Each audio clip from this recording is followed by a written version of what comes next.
8480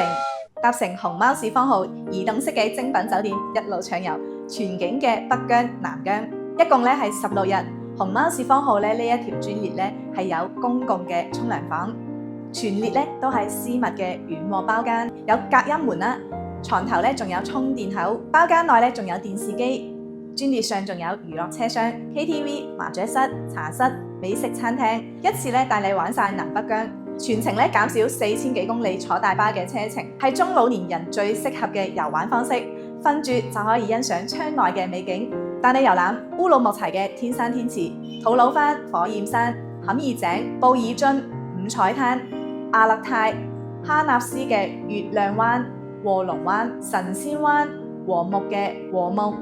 伊犁那拉提草原、河谷景區、賽里木湖、車官、果子溝大橋、天山神秘大峽谷、帕米爾高原、昆崙山、白沙湖、哈拉庫勒湖、盤龍古道、哈士古城、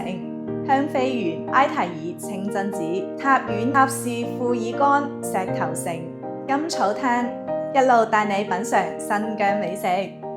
哈士地區咧，我哋係連住3晚；阿勒泰咧，我哋連住2晚。全程咧有全陪導遊同專業領隊帶你一齊遊玩，車上咧仲有24小時嘅熊貓管家服務㗎。出發日期6到9月都有，我會打喺評論區嗰度。